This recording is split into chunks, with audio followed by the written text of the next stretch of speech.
buenas noches. Continuamos con nuestro libro 31. Nos toca la lectura 31-28 de febrero 24 de 1933. La verdad es semilla, agricultor celestial y sembrador humano, inmutabilidad de los modos divinos. ¿Para qué sirven las penas y las contradicciones? Mi pequeña mente estaba toda ocupada con las tantas verdades que el bendito Jesús me había manifestado acerca de la divina voluntad, y cada una de ellas se me presentaba como un portento distinto uno del otro, pero portento divino, no humano, no de tierra sino de cielo, y estaban todas como en acto de querer asaltar a la criatura para comunicarle y transformarla en su portentosa virtud, toda celestial y divina. Pero mientras mi mente estaba ocupada de esta forma, pensaba entre mí.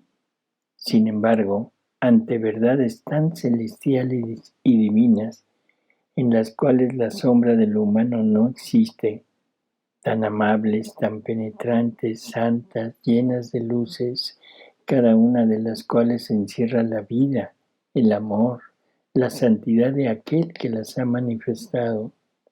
Hay quien leyendo alguna cosa de estas verdades las pone en duda, pone en dificultades. Y tú lo sabes, oh Jesús, a ti todo es conocido. Y me sentía toda oprimida y suspiraba a mi dulce Jesús para decirle mi pena. Y él, sorprendiéndome, me ha dicho: mi buena hija, no te aflijas por esto.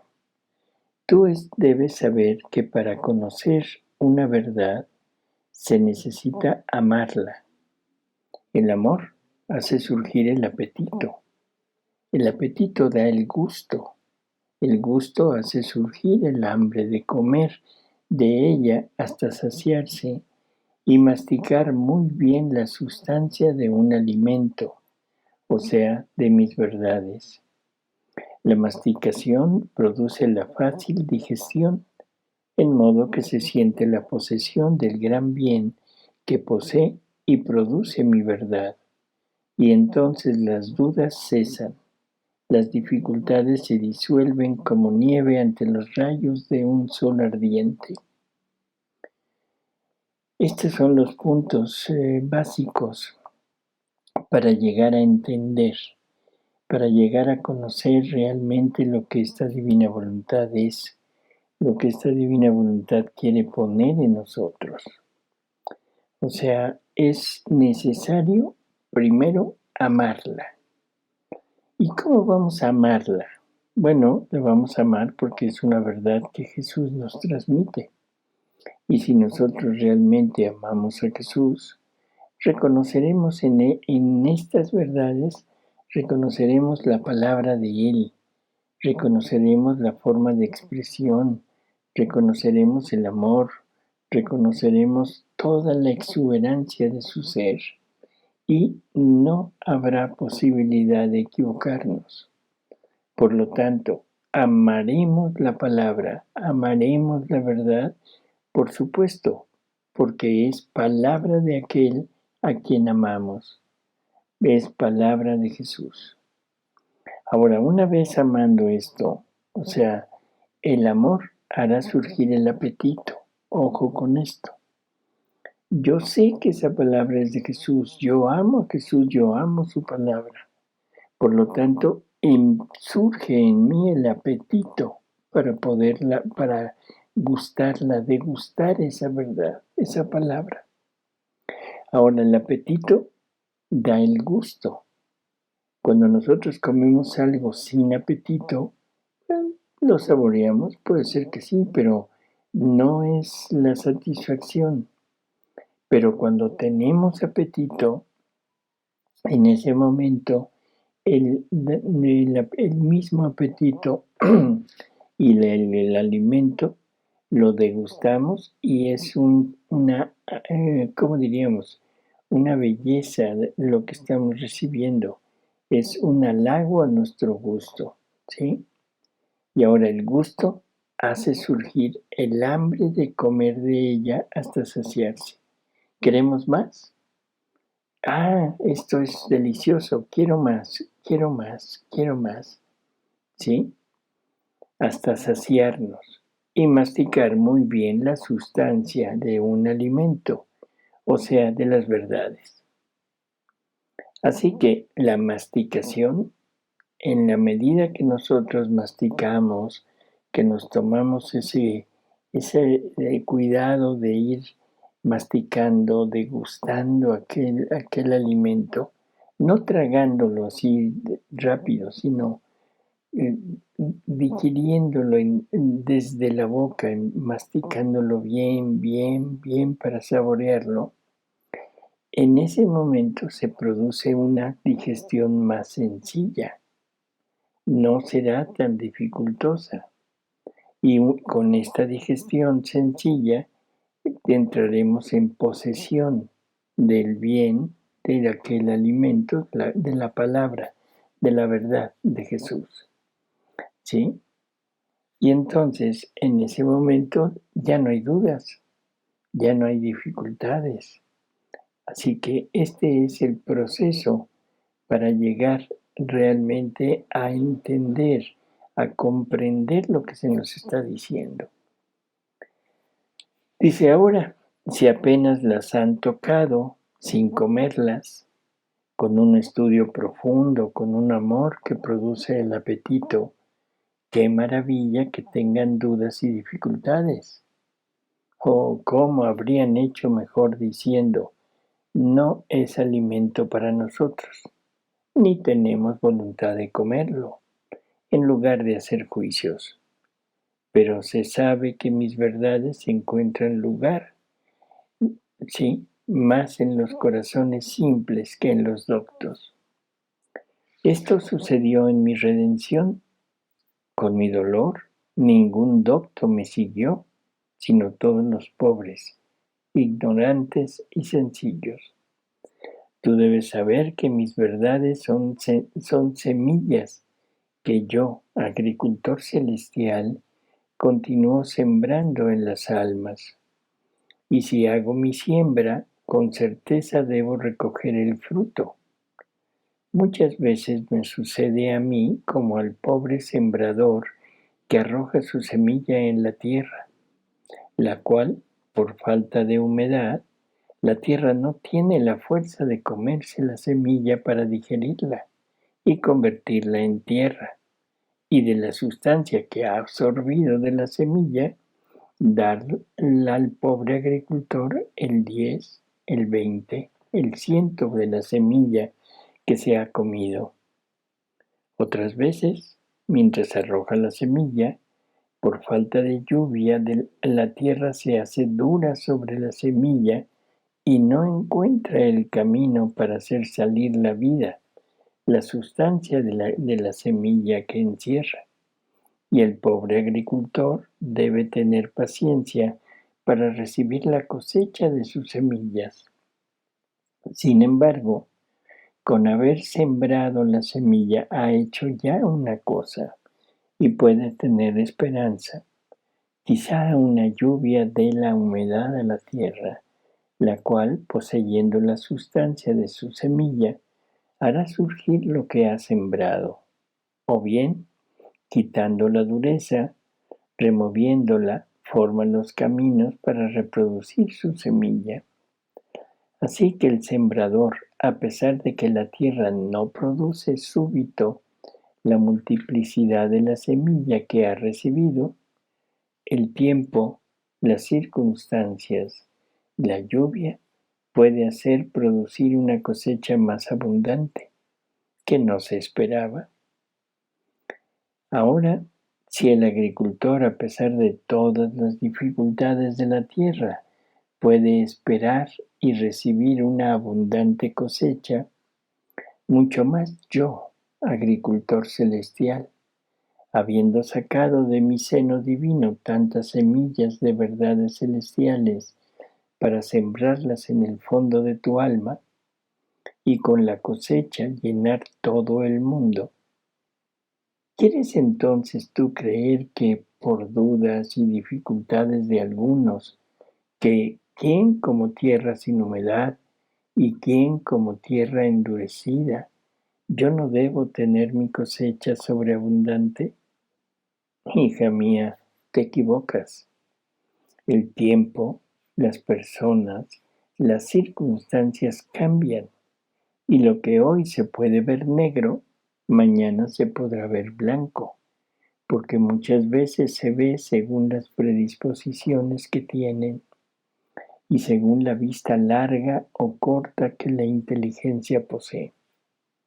Pobrecitos, se necesita compadecerlos, pero el todo está en que yo he hecho ya la siembra, la cosa más necesaria, más sustanciosa, más interesante, era manifestar mis verdades. Si mi trabajo lo he hecho, la parte principal ha sido puesta en acción. He encontrado tu tierra para arrojar mi semilla. El resto vendrá por sí. Y las dudas, las dificultades, las penas servirán como al pobre agricultor podrían servir la leña, el fuego, para cocer la semilla cosechada y hacerla su alimento. Así pueden servirme a mí y a ti como soles para hacerlas madurar en los corazones, como leña y fuego para darles no con las solas palabras, sino con la práctica y con el sacrificio del fuego de la propia vida, cocerlas, para convertirlas en alimento dulcísimo y ponerlo en la boca de las criaturas. Hija mía, si yo hubiese querido prestar oídos a lo que se decía de mí y a las contradicciones que hacían a las verdades que manifesté cuando vine a la tierra, no habría formado ni la redención ni manifestado mi evangelio.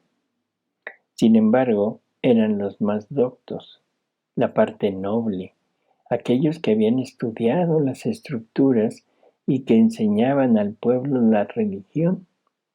Los dejé decir y soporté con amor y paciencia invicta sus continuas contradicciones, y me serví de las penas que me dieron como leña para quemarme y consumirme sobre la cruz por amor de ellos y de todos. Bueno, ¿qué nos ha dicho en todo esto que hemos estado leyendo? Simplemente no te preocupes, no te preocupes, o sea, los doctos no tienen ese amor por la verdad. Y no importa que haya dudas, que haya contradicciones, que ellos se pongan en contra de todo esto que yo he revelado. O sea, la verdad ya está sembrada, la verdad ya está manifestada y la manifestó en Luisa. Luisa es la tierra, Luisa es la que da el fruto, Luisa es la que produce ese 100%, no es el 10 ni el 20 ni el 40 ni el 80, sino es el 100%. Y ahora Luisa, con todas las contradicciones, con todo lo que se dice en contra de esta revelación de la divina voluntad, o sea, ella con todo eso es el sufrimiento lo que hace que cocine bien los frutos, que cocine bien todo lo que ha producido esta siembra de Jesús en ella y ahora nos la está dando a nosotros como un alimento delicioso. Así que en realidad no hay problema. El reino se va a establecer, el reino se va a fundar. No hay forma de que eso no suceda. Así que no nos preocupemos. Vayamos, sigamos adelante. Luisa nos está ofreciendo este alimento.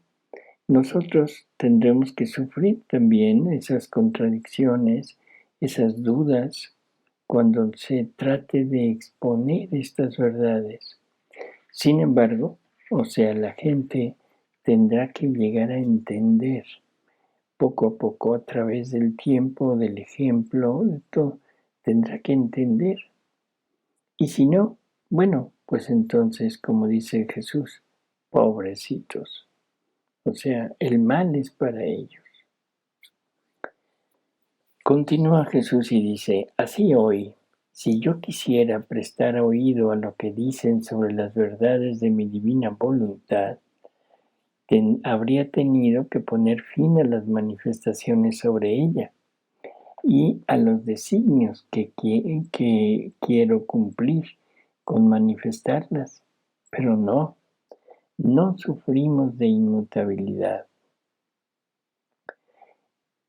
Perdón, no sufrimos de mutabilidad. O sea, el obrar divino es inmutable. El obrar humano tiene esta debilidad y obra según la estima que le dan los demás, pero nosotros no. Cuando decidimos no hay quien nos aparte, ni todas las criaturas, ni todo el infierno, sino que esperamos con nuestro amor inextinguible tiempos, circunstancias y personas que deben servirnos para lo que hemos establecido. Qué razón y qué verdades tan contundentes y que se han ido demostrando a través del tiempo. Todas las contradicciones, todas las negaciones, toda la negatividad que ha habido en seguir la palabra de Jesús se ha disuelto como una nube en un viento fuerte. No hay nada que se haya podido hacer y siempre la verdad ha salido adelante. Dice, por eso no quieras preocuparte y haciendo tuyo nuestro modo divinos, si es necesario, pon el sacrificio de tu vida para obtener que mi divina voluntad sea conocida y reine en todo el mundo. Mi dulce Jesús ha hecho silencio y yo continuaba pensando en la imposibilidad de que la divina voluntad pueda reinar como en el cielo así en la tierra. Y Jesús, suspirando, ha agregado, hija bendita, lo que es imposible a los hombres, todo es posible para Dios. Y si fuese imposible que mi voluntad pudiese reinar como en el cielo así en la tierra, mi bondad toda paterna no habría enseñado la oración del Padre Nuestro, porque hacer pedir cosas imposibles no lo habría hecho, ni yo lo habría recitado con tanto amor, poniéndome a la cabeza de todos, ni la habría enseñado a los apóstoles a fin que le enseñasen a todo el mundo, como la oración más bella y la más sustanciosa de mi iglesia. Cosas imposibles yo no las quiero, ni pretendo de la criatura, ni yo mismo les hago las cosas imposibles. Por lo tanto, si fuera imposible que mi voluntad divina reinara como en el cielo así en la tierra, habría enseñado una oración inútil y sin efecto, y yo cosas inútiles no sé hacer. Creo que es tan lógico todo lo que está diciendo. Prácticamente no hay necesidad de hacer ningún comentario.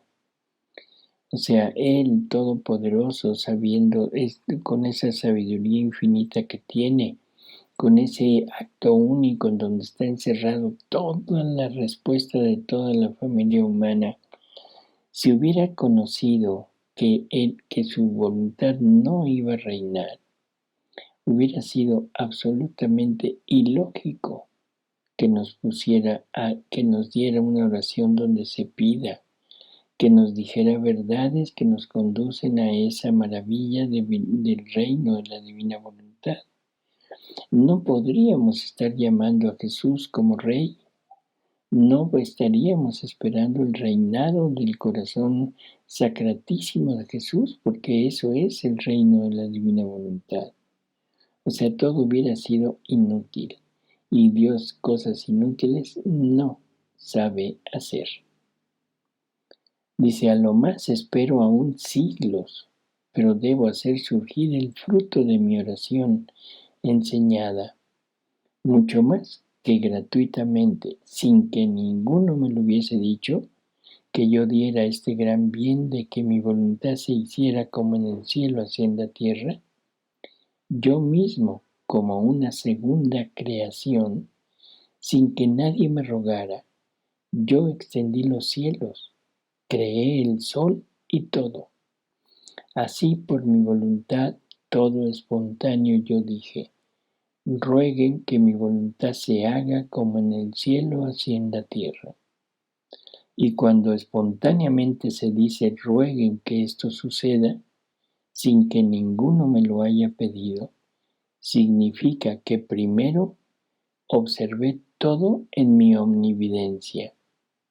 Ponderé muy bien las cosas, y cuando vi que esto era posible, entonces me decidí a enseñar el Padre Nuestro, queriendo la voluntad humana unida a la nuestra, que suspirase que viniese a reinar como en el cielo así en la tierra. Este es el punto. Él, en esa omnividencia que tiene, en ese acto único que tiene, primero ve si la criatura lo va a aceptar o no.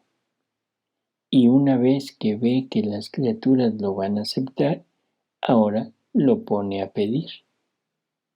Y esto nos comprueba lo que tanto hemos estado insistiendo, que en la eternidad solamente existe lo que se realizó en el tiempo.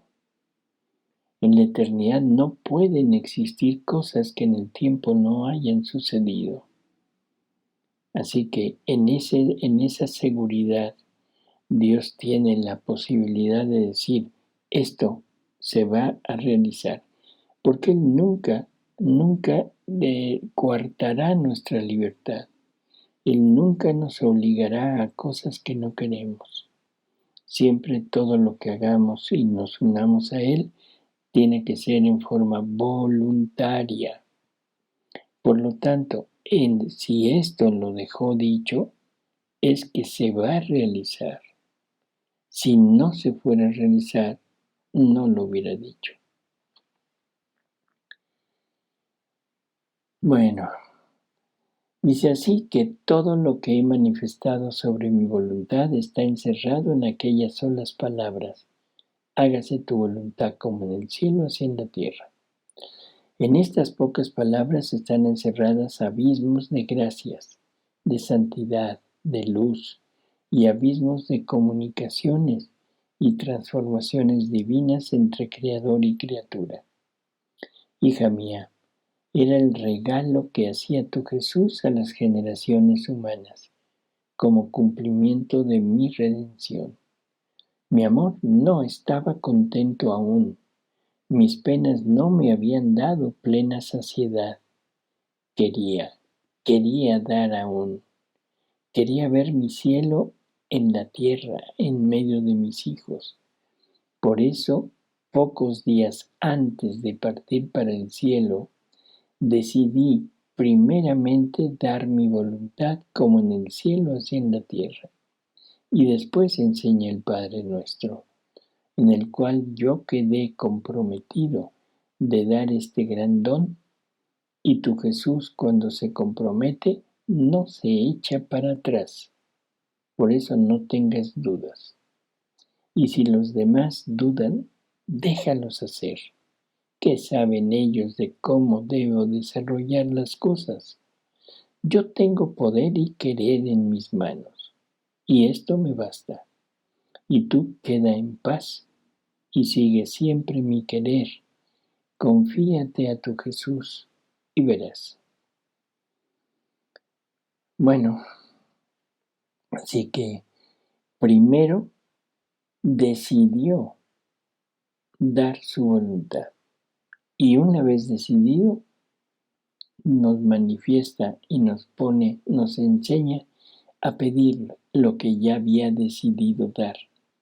Y lo había decidido porque en su omnividencia había visto que nosotros lo íbamos a recibir. 31-29, marzo 5 de 1933.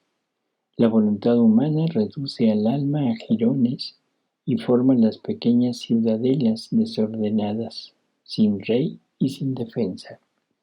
Llanto de Jesús. Mi pobre mente, mientras navegaba el mar del fiat divino, según mi pequeña capacidad, comprendía su valor, su santidad y el gran prodigio que la criatura, con tal que viviese en ella, puede encerrar en ella una voluntad tan santa e interminable, y se hace portadora y poseedora de este querer tan santo, que incluye y encierra todo. Que lo grande encierre lo pequeño no hay nada de maravilloso, pero que lo pequeño encierre lo grande da en lo increíble. Y solo Dios puede hacer estos prodigios. Bondad divina, cómo eres admirable, y más que madre tierna y amorosa que quiere encerrarse en el Hijo para ponerlo al seguro y hacerse repetidora de la vida de su mismo parto, para tener la gloria de poder decir, el Hijo es en todo semejante a su madre. Pero mientras mi mente se regocijaba en las puras alegrías del fiat divino, un triste torbellino ha afligido mis alegrías, y comprendía el gran mal y la afrenta terrible que se hace a Dios cuando, erigiéndonos como nuestros propios jueces, hacemos nuestra voluntad. Y el amado Jesús, repitiendo su breve visita, todo amargado me ha dicho: mi buena hija, ay, la voluntad humana hace la guerra a Dios y se hace la guerra a sí misma. Las armas que mueve contra su Creador la hieren a sí misma y su alma queda como un cuerpo hecho pedazos delante de Dios. Cada acto de voluntad humana la divide de su Creador, de su santidad, de su fuerza, potencia, de su amor e inmutabilidad. Sin mi divina voluntad, la criatura se vuelve como una ciudad asediada, que los enemigos la obligan a morir de hambre y a martirizarla en todos sus miembros, con esta diferencia, que los carniceros que le arrancan los miembros es la propia voluntad. No son los enemigos que la atormentan, sino ella misma se hace enemiga de sí misma. Qué verdad tan fuerte, ¿no? Tan difícil de poder aceptar. Somos en nuestra voluntad, en nuestro propio enemigo. Nuestra voluntad, o sea, es la que lleva al desastre a la criatura. O sea, mi voluntad me divide de mi Creador. Mi voluntad me separa de aquel al cual yo fui creado totalmente unido en una inseparabilidad. Pero mi voluntad, que siendo una potencia espiritual, tiene la capacidad de separarme de él. ¿Sí? Así que bueno, esto debemos reconocerlo, porque para poder luchar contra el enemigo, debemos conocer quién es el enemigo. Si no tenemos conocimiento de él, menos podremos enfrentarlo. ¿Sí? Dice, si tú supieras el dolor que siento cuando veo a las almas hechas pedazos, cada acto de su voluntad es una división que forma entre Dios y ella. Es un apartarse de la belleza de su creación. Es un enfriarse del verdadero y puro amor. Es extraviarse de su origen. Es un prepararse si la voluntad se precipita en el mal grave o un infierno anticipado o un purgatorio si el mal es leve.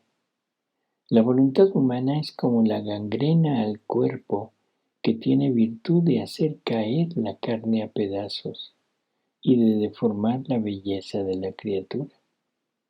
Pobres almas sin mi voluntad divina, porque sólo ella tiene la virtud unificadora que unificando todo junto, el pensamiento, el deseo, el afecto, el amor, la voluntad humana, da la bella forma unitiva al alma de la criatura. Claro, la voluntad divina tiene esa capacidad de hacer de nosotros, de toda nuestra vida, un solo acto. Y une todo en un acto solo que es un acto de voluntad divina. O sea, nos unifica en la misma vida divina.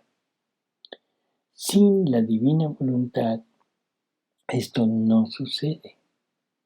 O sea, esto no hay forma de que pueda haber una unidad, ¿sí? con todo lo demás. Por eso Jesús dice, en cambio, sin mi voluntad, el pensamiento quiere una cosa, la voluntad quiere otra, el deseo quiere otra, el afecto otra, de modo que se debaten entre ellos, se pelean, se dividen. No hay paz ni unión sin mi voluntad. Falta quien ponga el cemento para reunir las partes divididas y volverla fuerte contra todos los males que puedan surgir. Aquí están los males emocionales, los males del hombre actual, que son males en donde la voluntad quiere una cosa, el deseo quiere otra, la inteligencia nos dice otra, y la pobre criatura no sabe hacia dónde ir. Y de aquí vienen las angustias, los temores, las depresiones, las ansiedades, la falta de identidad, de los problemas de esa falta de identificación con nosotros mismos, o sea, problemas existenciales de este punto, de nuestra voluntad, que no está unida a la voluntad divina, y esa voluntad divina sería la que nos pudiera unificar. Y no esto lo queremos remediar por medio de la psicología, de la psiquiatría. Tremendo, tremendo error y tremendo mal en el que la criatura está cayendo. Dice, por eso tu Jesús no hace otra cosa que llorar sobre las ruinas de estas más que Jerusalénes trastornadas, que en lugar de reconocer a su Mesías, lo desconocieron y le dieron muerte.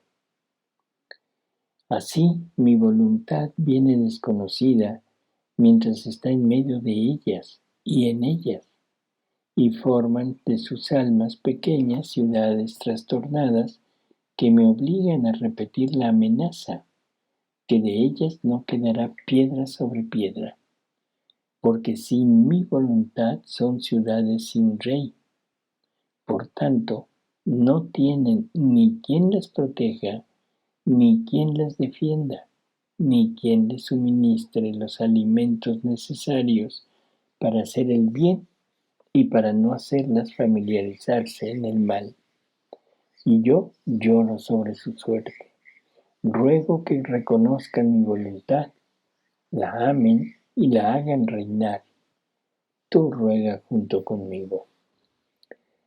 Después de esto, seguían los actos que mi dulce Jesús hizo estando sobre esta tierra, y le rogaba de corazón que en virtud de sus actos hiciese conocer a todos su voluntad, y siguiéndolo por los caminos que recorría, mi mente se ha detenido en el acto cuando mi eterno amor Jesús atravesaba los campos y se complacía en mirar las flores, tomarlas con sus manos creadoras, y yo quería poner mi te amo sobre cada flor, a fin de que se cambiasen en voces y flores parlantes que pidiesen que su querer fuese conocido y amado. Y Jesús, haciéndose oír, todo bondad ha agregado. Hija bendita, quiero decirte mis dolores y el secreto de mi corazón.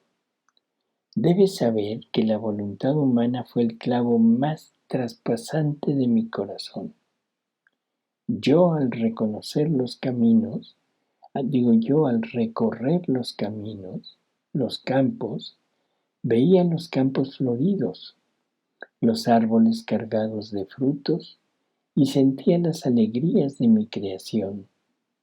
Y aquellos campos floridos me simbolizaban, más que flores, las bellezas, la vivacidad, la frescura y el bello colorido de la criatura. Y yo gozaba con ello, pero súbito el clavo del querer humano me las hacía ver transformadas en flores marchitas, desconocidas, secas, caídas sobre el tallo en acto de morir, el perfume cambiado en un mal olor y los frutos de los árboles amargos y podridos, símbolo del mal en el que reduce la voluntad humana a la criatura, la obra más bella de nuestras manos creadoras. Yo tenía un dolor, y aquellas flores me arrancaban las lágrimas de los ojos, porque me sentía clavar con más fuerza el clavo del querer humano. Bueno, creo que es muy claro lo que nos está diciendo. La pena más grande de Jesús, el sufrimiento más atroz que tuvo, fue la voluntad humana obrante en la criatura, y que definitivamente esto lo tuvo que sufrir de él. Tuvo que no solo verlo, como nos lo está diciendo aquí, sino lo tuvo que tomar sobre de sí y tuvo que sentir el horror de la voluntad humana oponiéndose a la voluntad divina, pero como si fuera algo de él. Qué tremendo dolor, qué tremenda angustia, qué tremendas muertes. Estas son las muertes que sufrió Jesús en su interior. Sentir que dejaba de ser divino para convertirse en humano y en humano pecador. Terrible. Dice, es tan fuerte mi dolor que espero tu te amo, para que me pida que se conozca el bien de mi voluntad y el mal de la voluntad humana, a fin de que se haga la mía y aborrezca la de ellos.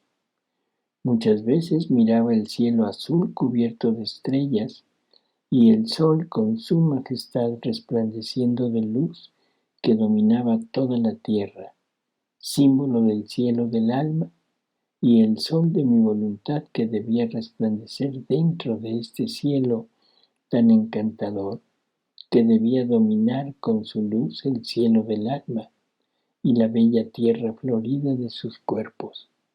Y mi corazón tenía estremecimientos de alegría, pero que, en breves instantes, pronto el cielo del querer humano salía en campo y formando nubes negrísimas, cargadas de truenos, relámpagos, granizo, ocultaba el sol, ocultaba la bella vista del cielo sereno y descargándose sobre la pobre criatura devastaba el cielo del alma y la tierra de sus cuerpos, arrojando dondequiera desolación y horror.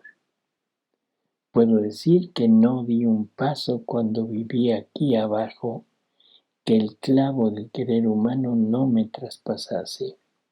Desde que nací hasta que morí, fue propiamente Él quien formó mi más duro y continuo martirio, porque me transformó de bella en fea la más bella obra creadora, y yo en todo lo que hacía y sufría, tenía siempre como meta la voluntad humana para ponerla a salvo. Oh, cómo amo a quien llama a mis actos, se une junto conmigo y sobre el fuego de mi mismo sacrificio y de mi amor, se sacrifica a sí misma para obtener el gran bien de que mi voluntad sea conocida y domine el querer humano. fuente de todos los males de la pobre criatura. Por eso siempre junto conmigo te quiero. No me dejes jamás solo para poder repetir mi vida en ti.